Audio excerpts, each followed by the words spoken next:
ये है विषय है। आवश्यकता कितनी? सिर्फ 4। आवास ये क्या कहते हैं, आहार है ना, निद्रा, भय और उसका प्रजनन के लिए जब उसका समय आता है उस समय प्रजनन की क्रिया। ये 4 विषय उनको पकड़ा दीजिए, मतलब उनको उपलब्ध करा दीजिए उनके नेचुरल गुणों के साथ। जैसे शेर का नेचुरल गुण क्या है कि वो हिरण को मार के खाता है ना, तो नेचुरल गुण है उसका, वो दौड़ाएगा, हाँ, उसको फिर पकड़ेगा, मारेगा और खाएगा, ये उसका नेचुरल गुण है। वह गुण के साथ उसको उपलब्ध करा दीजिए, आहार की व्यवस्था उपलब्ध करा दीजिए, है ना। उसी प्रकार उसको निद्रा की व्यवस्था उपलब्ध करा दीजिए, ये चारों विषय की व्यवस्था उपलब्ध करा दीजिए, वो आपका है, आपसे उसको कोई दिक्कत नहीं। तो मानव ने इन सभी को पाला इसी आधार से, वे सब के सब 4 विषयों से नियंत्रित है ना, वे परतंत्रित हैं कहना चाहिए, इसलिए मानव उनका उपयोग कर सकता है। समझ गया? अब सर भेड़िए को भी तो आ जाने, मतलब भेड़िया बन के कभी नहीं आना चाहता, शेर को रख देते, भेड़िया नहीं रखते। यदि मैं ये कह रहा हूँ कि आप इनके मतलब पशु में जितने भी ये हैं रेंज है, सभी का जो गुण धर्म है ना, उनको थोड़ा आप अगर स्टडी करोगे, उस स्टडी के आधार पर लोग उसको पाल लेते हैं। जैसे सांप को कौन पाल सकता है, लेकिन लोगों ने पाला है कि नहीं पाला, है ना। तो आप स्टडी करेंगे तब, नहीं तो फिर हम तो एक कुत्ता को भी नहीं पाल पाते,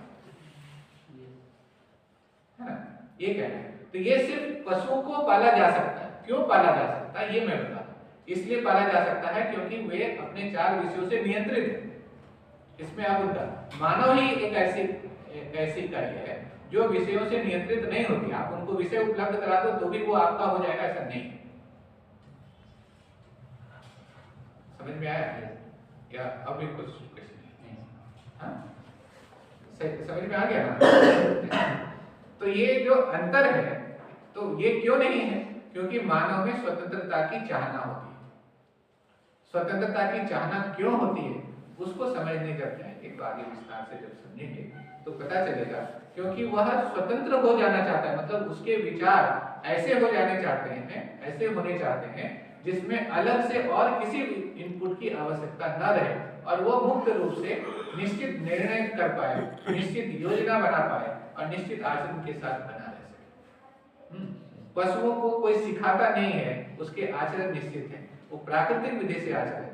मानव को सिखाया जाता है और मानव सीखता है, समझता है, समझ करके वो वैसा हो जाता है और उसके बाद फिर वही समझाने का काम करता है और जीने का काम करता है, वो स्वतंत्रित हो जाता है।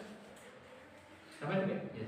हाँ, ये अंतर है पशु या मानवेतर इकाई और मानव इकाई में विशेष रूप से अंतर। इसलिए मानव में ही स्वतंत्रता की चाहना होती है।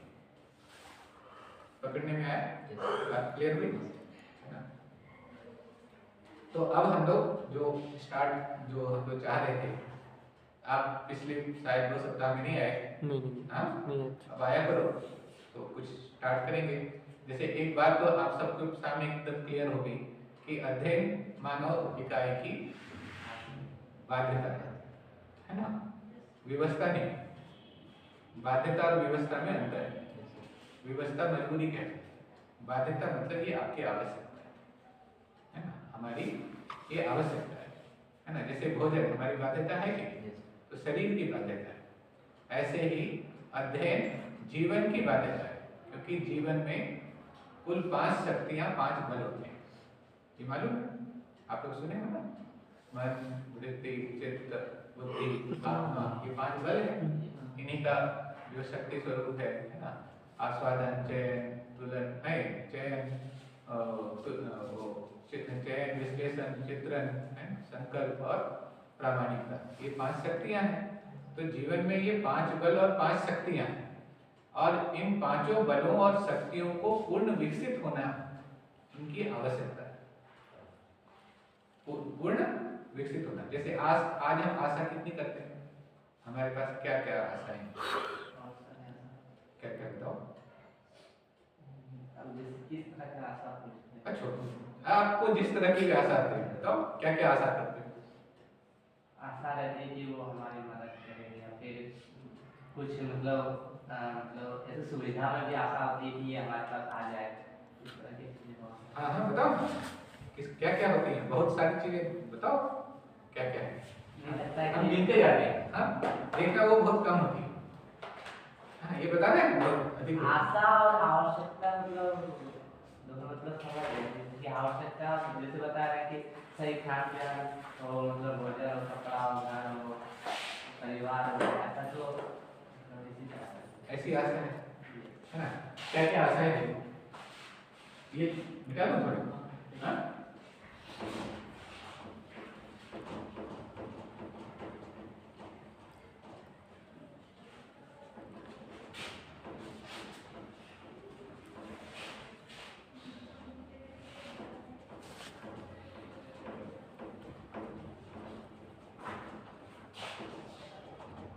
बताइए एक आशा बताइए।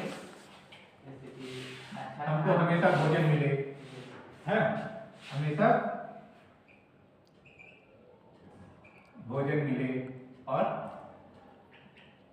आवास और घर, आवास मिले, ठीक है, और अच्छा परिवार मिले, हाँ परिवार मिले, और कल जैसे कि सुविधा में आ जाता है कि बहुत सारे हर प्रकार की सुविधा हो, है ना? हर प्रकार की सुविधा हो, और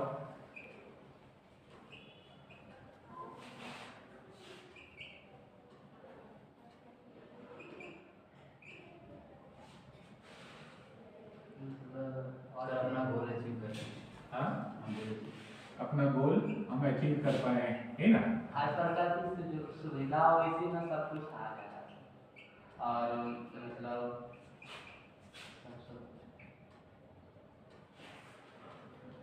आप लोग कुछ आशा नहीं करते? सर अपने भाव को स्थिर करना चाहिए। हाँ, भाव को स्थिर करना। भाव को स्थिर करने की भी आशा होती है ना?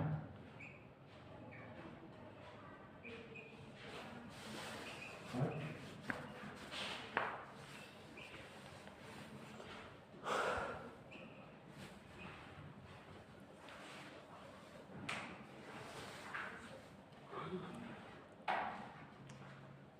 बताइए, अभी आपने कहा ना बहुत सारी आशाएं हैं। मतलब जैसे आशा होती है कि अच्छा इंसान बन जाए और समाज को भी अच्छा जीवन दे। अच्छा इंसान बने, हाँ, और समाज को पोषित करें, है ना? हाँ, और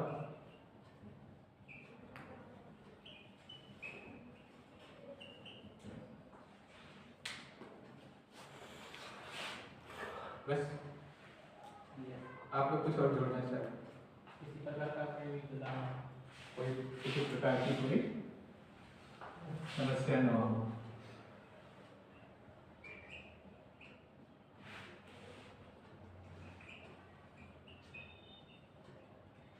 और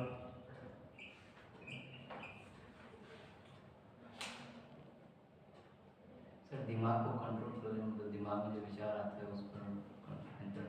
विचारों में नियंत्रण बना रहे, हाँ यही हो गया। भाव को स्थिर करने के लिए। और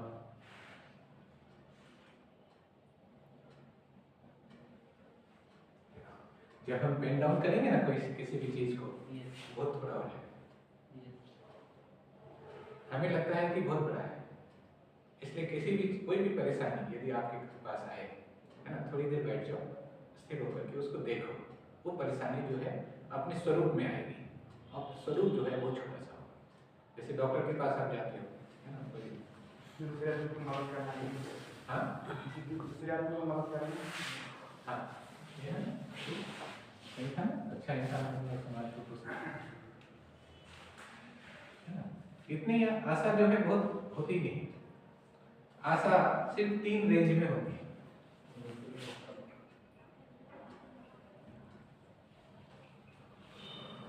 रुचिमूलक, मूल्यमूलक भाव और राशिमूलक। ठीक है, ये 3 रेंज में आशा होती है। इससे ज्यादा होती नहीं, इससे कम होता है। इससे ज्यादा होती नहीं और इससे कम भी नहीं, है ना। अभी आप देखो, भोजन मिले, आवास मिले, ये किस में आता है? रुचि मूलक में आता है ना। सुविधा मिले, किस में आता है? रुचि मूलक में आता है ना।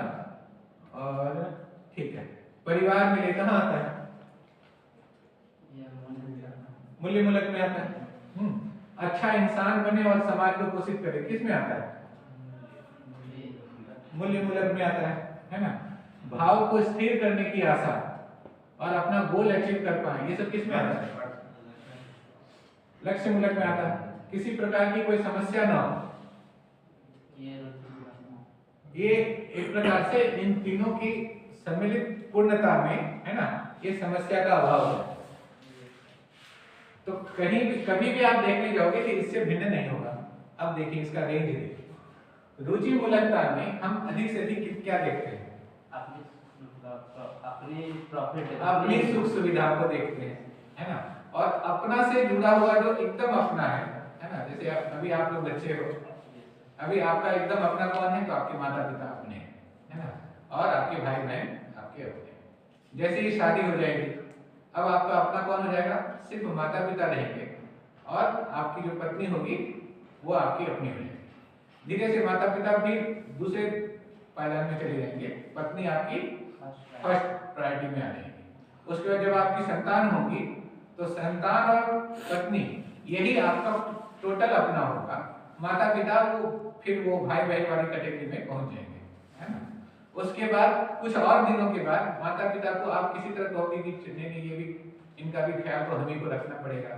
वो अब आपके परिवार नहीं है, लेकिन खैर आप वहां से ही आए हो तो आपको ख्याल तो रखने पड़ेगा, उस जगह चले जाओ। तो हमारी जो रुचि मूलकता है वो अधिक से अधिक कितना दूर तक देखती है? अपनी सुख सुविधा और अपने से जो नियरेस्ट जो लोग हैं, है ना, जिनको हम अपना पहचान पा रहे हैं, वहां तक की सुख सुविधा। इससे ज्यादा देख पाती है क्या? देख पाती है? नहीं देख। मूल्य मूलकता में कितना देखते हैं? ऐसा देख रहे हैं कि जो इतना देख सकते हैं कि विकास सर हमको बहुत अच्छे लगते हैं, विकास सर हमको हमेशा अप्रिशिएट करते हैं, इतना हम देख सकते हैं। लेकिन भीड़ी पीटी के हर टीचर आपको ऐसा ही देखें, ऐसा कभी सोच सकते हो? इसकी कोई आवश्यकता आपको नहीं है। आप मूल्य मूलकता में इतना ही सोचते हो कि आपके मम्मी पापा आपको अच्छा लगने चाहिए, है ना, भाई बहन अच्छा लगने चाहिए, चाचा चाची भी नहीं आते उसमें, ठीक है। जब आगे बढ़ जाते हैं तो सिर्फ पत्नी और बच्चे ही आते हैं मूल्य मूलकता में। बच्चों को ऐसा करना चाहिए अपने पिता के प्रति, आप पिता हो, है ना, अभी आप बच्चे हो, अपने पिता के प्रति आपके पिताजी बोलेंगे बच्चों को ऐसा करना चाहिए, अपने माता पिता की आज्ञा का पालन करना चाहिए आगे, है ना। कल होकर के यही बात आप अपने बच्चों के लिए बोलेंगे। तो कुल मिलाकर के ये मूल्य मूलकता को भी हम कितने दूर तक देखते हैं? केवल और केवल अपने परिवार, जिसको हम अपना परिवार कह रहे हैं, उतने तक ही देखते हैं। इससे ज्यादा देखते हैं क्या? अपेक्षा भी रखते हैं। सड़क पर हम चल रहे हो और कोई हमको जो है प्यार से कहे कि आओ हम तुमको खाना खिलाएंगे, ऐसी अपेक्षा करते हैं क्या? नहीं ना करते, है ना। इतनी अपेक्षा करते हैं कि यदि हमको कहीं से डायरेक्शन पूछना है तो वो हमको बता दे। इससे ज्यादा आपकी कोई मूल्य मूलकता में ऐसी कोई विशेष अपेक्षाएं नहीं है। अच्छा, लक्ष्य मूलक में, लक्ष्य मूलक में भी इतना ही देखते हैं कि हमको अच्छी नौकरी हो जाए, हमारे घर की व्यवस्था एकदम बढ़िया बनी रहे, मेरे भीतर अननेसेसरी का कोई विचलन ना आए, मेरे भीतर किसी प्रकार का कोई बंधन ना आए। इससे ज्यादा देखते हैं।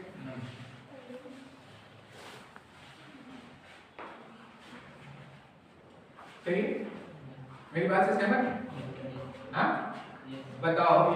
हाँ, बताओ, आशा कहां पर आई है? ये कहां प्रकट हुई है? आशा ये जीवन में प्रकट हुई है ना, ये जीवन में प्रकट हुई है। ये बात सही है? जीवन कहां है?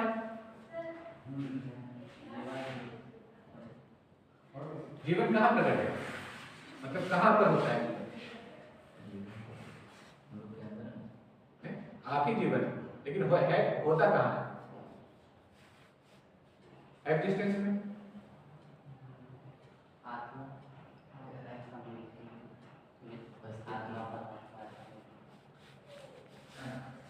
अब कहां भटको नहीं, उधर की बात बिल्कुल मत इधर लाओ। जीवन सोचो कहाँ है? शरीर कहाँ है बताओ? अस्तित्व धरती पर है ना? शरीर कहाँ है? धरती पर है ना? धरती ना हो तो शरीर होगा नहीं होगा। जीवन कहाँ है? शरीर को चलाता है जीवन। जीवन कहाँ है?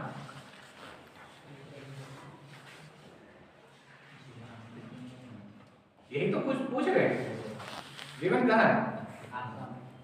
कहाँ? जीवन में आशा है। जीवन कहाँ? आशा किसमें घटित होती है? लकड़ी में है ना? इसमें पेन में? अच्छा वो क्या कहते हैं पेड़ पौधे में? अच्छा हाथ में आशा है? कान में, आंख में, नाक में? आशा किसमें घटित हो रही है? जीवन में घटित हो रही है। इतना तो समझ में आ रहा था। चैतन्य निकाय में आशा है ना?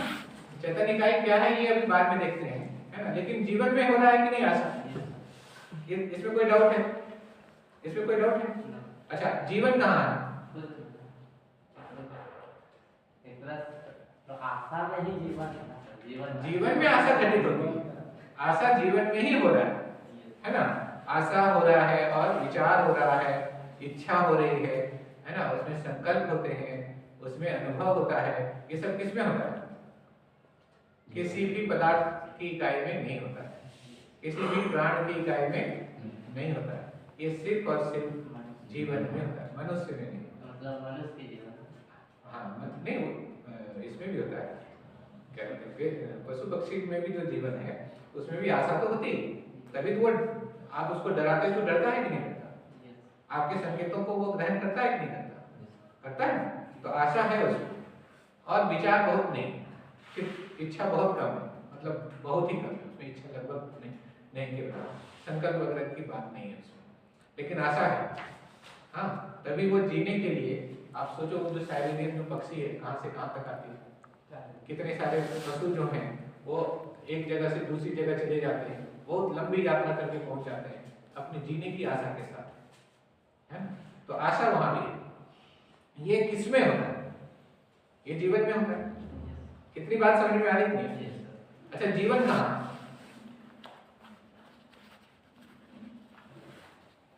जब शरीर धरती पर है, धरती कहाँ है? अस्तित्व में, एग्जिस्टेंस में है ना धरती। तो जीवन कहाँ है? एग्जिस्टेंस में। बोलो ना, सोचो ना, इसको सोचोगे नहीं तब तो आप पहचान नहीं पाओगे।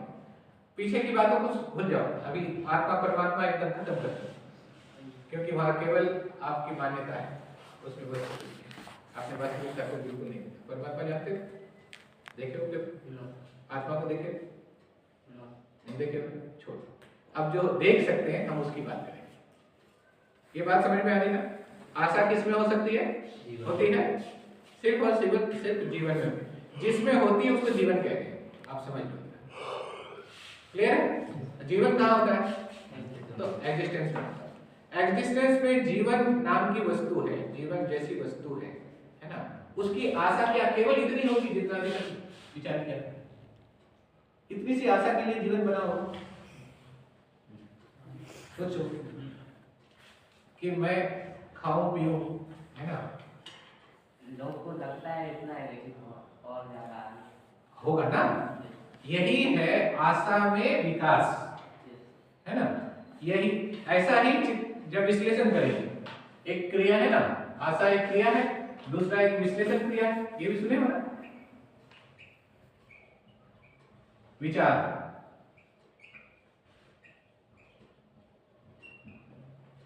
ये भी सुना है ना? याद रखो, थोड़ा सा पीछे चले जाना। सिविल में दिखाया था ना, एक डायग्राम बना था। आशा, विचार, इच्छा, ये सारी बातें थी ना। आप विचार करते हो कि नहीं करते हो? करते हो ना? हर कोई विचार करता है। अभी विचार का रेंज क्या है? अभी जो विचार कर रहे हैं वही रुचि मूलक इसी के लिए विचार होते हैं। इससे ज्यादा कुछ होता है क्या?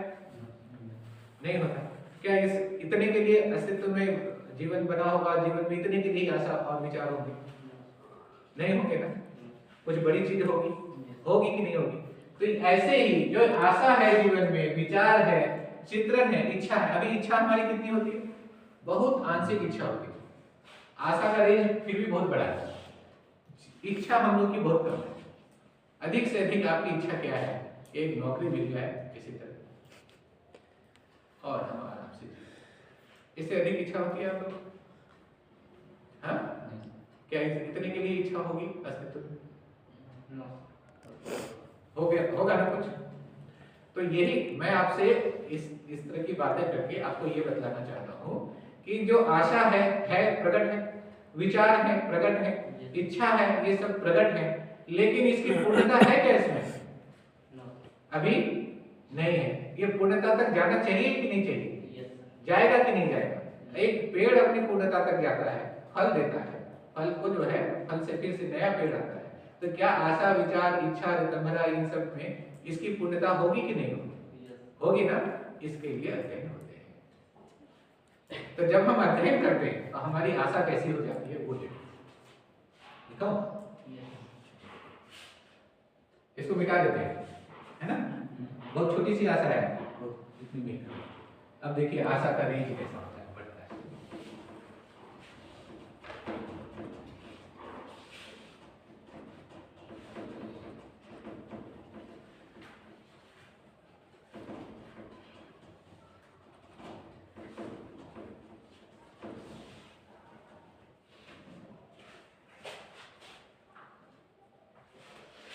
मानव कहाँ है?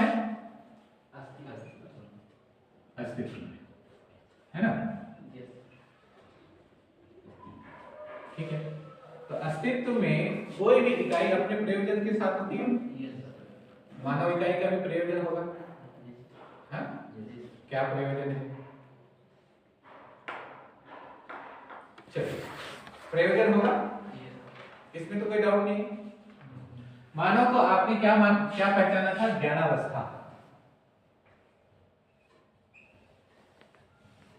कहा था? मानव को कहा था ज्ञानावस्था। जिस व्यक्ति ने इस पूरे अस्तित्व का दर्शन किया, है ना, उसने इसका नाम दिया ये ज्ञानावस्था है ना? तो अस्तित्व में 4 अवस्थाएं हैं। एक पदार्थ अवस्था है, एक प्राण अवस्था है, एक जीव अवस्था है और एक ज्ञान अवस्था है। ऐसा उन व्यक्ति ने जब पहचाना अस्तित्व को, उन्होंने ये नामकरण किया कि अस्तित्व में ये 4 अवस्थाएं हैं और चतुर्थ अवस्था जो है जिसको मानव कहते हैं वो ज्ञानावस्था है। इसका मतलब है कि उन्होंने अस्तित्व को पहचाना कि अस्तित्व में निश्चित नियम प्रक्रिया क्या होती है और उसका फलन क्या होता है। तो उस नियम प्रक्रिया और फलन को पहचानते हुए उन्होंने ये बात कही कि मानव ज्ञानावस्था है। ज्ञान से संपन्न होना और ज्ञान संपन्नता को जी करके प्रमाणित करना, यही मानव का वैभव है। समझ गए? हाँ? तो ज्ञान से संपन्न होना और ज्ञान को जी करके प्रमाणित करना। अच्छा, ज्ञान को जी करके प्रमाणित कैसे करें? तो देखो, मैं ज्ञान संपन्न हूं, इसका मतलब मैं आपको क्या पहचानूंगा? मानव पहचानूंगा कि नहीं? अच्छा, अभी मैं क्या पहचान रहा हूं? अभी आपका नाम क्या है? उदय। अभी मैं पहचान रहा हूँ सामान्य सा एक लड़का उदय, है ना, जो गलत भी कर सकता है, सही भी कर सकता है। पता नहीं, यदि मैं इसको 10 रुपए नोट लेकर के भाग जाएगा, ऐसा भी कर सकता है, या ये ऐसा भी कर सकता है मेरे पास कुछ अच्छी चीज है उसको लेकर के ये भाग जाए, ऐसा भी कर सकता है। मैं कैसा भी विचार कर सकता हूँ इसके बारे में, कर सकता हूँ कि नहीं कर सकता हूँ? तो मैं आपको, अभी मैं ज्ञानी नहीं हूँ, है ना? तो मैं जब ज्ञानी नहीं हूँ तो आपको उदय पहचान रहा हूँ और आपको अभिजीत पहचान रहा हूँ। लेकिन अभिजीत और उदय को मैं मानव के रूप में नहीं पहचान, मैं बस पहचान रहा हूँ कि एक लड़का है हमारे जैसा, जैसे मैं हूँ वैसे ही मेरे भीतर भी बहुत उल्टी पुल्टी हरकतें हो सकती है, यहाँ भी हो सकती है। मैं तो कम से कम सुधार सकता हूँ, लेकिन ये पता नहीं सुधारेगा कि नहीं सुधारेगा, ये कुछ भी कर सकता है ना? इस तरह की चीजें हमारे साथ होंगी। मैं कभी भी इनके साथ विश्वासपूर्वक जीऊंगा, आपके साथ विश्वासपूर्वक जीऊंगा नहीं जीऊंगा, है ना? तो ये सब है जब मैं भ्रमित होता हूँ। जब मैं ज्ञानी होता हूँ तब मैं कैसा पहचानता हूँ? आपको मैं मानव के रूप में पहचानूंगा। अच्छा, पानी को क्या पहचानूंगा? पानी के रूप में पहचानूंगा। अस्तित्व में किसी भी इकाई को कैसा पहचानूंगा? उस इकाई की उपयोगिता, उसका प्रयोजन के साथ उसको पहचानूंगा। समझ में आ रहा है? जीवावस्था का प्रयोजन क्या है, प्राणावस्था का प्रयोजन क्या है, पदार्थावस्था का प्रयोजन क्या है, और ऐसे ही ज्ञानावस्था का प्रयोजन क्या है। इन सभी प्रयोजनों के साथ हर इकाई को मैं पहचानूंगा ना। अब जब मैं आपके साथ व्यवहार करूंगा तो किस रूप में व्यवहार करूंगा कि मुझे ये मालूम है कि ये भी मानव इकाई है। मानव इकाई होने से इसमें भी आशा विचार इच्छा जैसी क्रियाएं हैं, और ये आशा विचार इच्छा रूपी क्रियाएं जो है अपने पूर्णता के लिए जो है प्रेरित है ना। आपको मैं अपनी ओर से प्रेरणा नहीं दे रहा हूं, आप स्वयं प्रेरित हो। हर कोई स्वयं प्रेरित है कि उसके भीतर जो पूर्णता होनी चाहिए वो हो जाए, है कि नहीं? कोई भी बच्चा अपने अभिभावक के पास पूछता रहता है कि नहीं रहता, स्कूल जाता है कि नहीं जाता, वो हर जगह जाता है, हर जगह हर चीज को देखना चाहता है, हर चीज को समझना चाहता है। ये सारी चीजें उसमें स्व प्रेरणा के साथ है। ये मैंने पहचाना कि आप में ये स्व प्रेरणा बनी हुई है, आपकी आशा विचार इच्छा को पूर्ण होना है। इसके लिए मैं आपके साथ कैसा भागीदारी करूंगा? मानवीय मूल्यों के साथ भागीदारी करता हूँ। जब मैं मानवीय मूल्यों के साथ भागीदारी करता हूँ तो आप में क्या प्रकट होंगे? यही ज्ञान जो है आप में प्रकट हो जाएगा। समझ गए? तो मेरे जीने में क्या रहेगा? तृप्ति रहेगी या अतृप्ति? तृप्ति रहेगी ना। किस बात की तृप्ति रहेगी? कि जैसा ज्ञान में डूबा भीगा घिरा ये पूरा अस्तित्व है, उसको मैं जान रहा हूं और जान करके आपके साथ जी करके प्रमाणित कर रहा हूं, ऐसा मेरे भीतर तृप्ति होगी कि नहीं होगी? इस तृप्ति के साथ अस्तित्व में ये चारों अवस्थाएं नित्य वर्तमानता के साथ बनी रहेगी कि नहीं रहेगी? अभी ऐसा है क्या? अभी मानव दूसरे मानव के साथ हत्या कर सकता है, मानव दूसरे मानव का शोषण कर सकता है। यदि मैंने आपका शोषण किया, कल होकर के आप मेरा शोषण कर सकते हो। यदि मैंने कुछ ज्यादा शोषण किया, हो सकता है कल आप मेरी हत्या कर सकते हो। यदि आप डायरेक्ट हत्या नहीं कर पाए तो आप हो सकता है कि मेरे साथ साथ पूरी धरती का विनाश कर सकते हो। कुछ भी कर सकते हैं ना। जब पूरी धरती का विनाश मतलब चारों अवस्थाओं का जो है हम विनाश कर रहे हैं। ऐसी स्थली तक अगर मानव भ्रमित है तो जा सकता है। ऐसी स्थली का निर्माण होना क्या अस्तित्व सहज वस्तु हो सकती है? मतलब अस्तित्व में ऐसा होने की संभावना है? नहीं है। अस्तित्व हमेशा अस्तित्व के रूप में बने रहने के लिए और अस्तित्व के रूप में बने रहने के रूप में प्रमाणित होने के लिए, और उसके लिए ये ज्ञानावस्था है ना, कि उसने समझ लिया अस्तित्व ऐसा है और उसको वो जी करके प्रमाणित किया दूसरों के साथ। यह ऐसा ही है। ऐसा प्रमाण जो है निरंतर प्रवाहमान बना रहता है, इसको कहते हैं अस्तित्व। क्लियर बात है? तो ये हो गया ज्ञानावस्था का प्रयोजन, मतलब मानव अस्तित्व में इस अर्थ में प्रयोजनशील। अब मेरी चाहत क्या होगी? मेरी आशा ये होगी कि पूरी मानव जाति ज्ञान को प्रमाणित कर सके। ऐसी मेरी चाहत होगी ना। आशा मेरी कहां चली जाएगी? मूल्य मूलकता एकदम पूरी मानव जाति तक जाएगी। लक्ष्य मूलकता कहां जाएगी? हर मानव में समझदारी की पूर्णता हो जाए, इसमें जाएगी। हाँ, इसमें जाएगी। और रुचि मूलकता में क्या जाएगा? कि हर मानव को निश्चित जो सुविधा की आवश्यकता है उसको पूर्ण हो जाए। होगा? मतलब हम हर किसी के लिए समाधान, समृद्धि, अभय के लिए हम आशा करेंगे। समझ रहे हो? आशा कितनी बड़ी होगी, है ना? जीवन में आशा इसी अर्थ में होगा या छोटी अर्थ में होगा? समझ गए? तो आशा का रेंज इतना बड़ा है ना। ऐसे ही इस आशा को पूर्ण करने के लिए, है ना, विचार का रेंज कितना बड़ा होगा? उसको पूरा करने के लिए विचार का रेंज कितना बड़ा होगा? उसी अर्थ स्तर का होगा, है ना। इच्छा कैसी होगी? इच्छा होगी कि सहअस्तित्व ही सहअस्तित्व बना रहे और हम सहअस्तित्व पूर्वक जिए। ऐसा होगा क्योंकि अस्तित्व सहअस्तित्व है। हाँ, तो इच्छा का रेंज कहां चला गया? सहअस्तित्व में चला गया।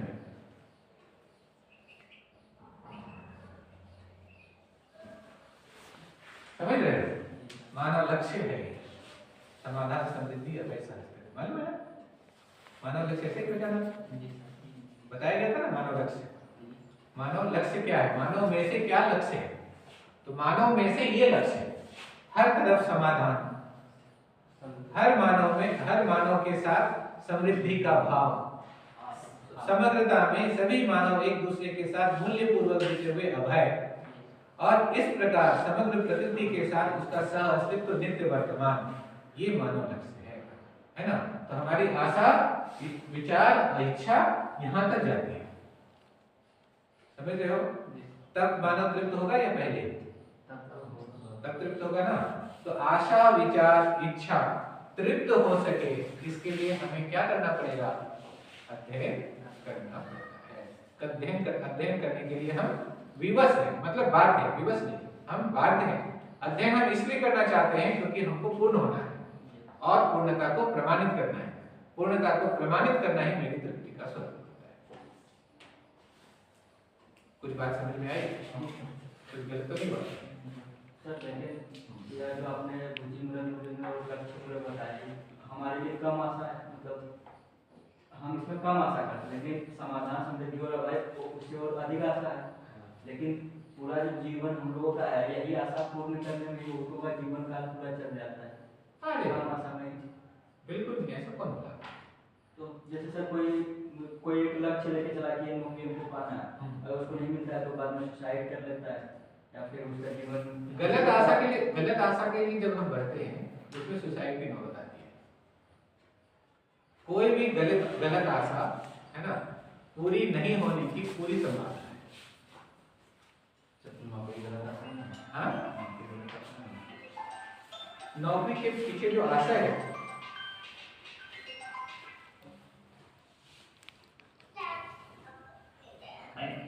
हाय सुनो, हम बाद में बात कर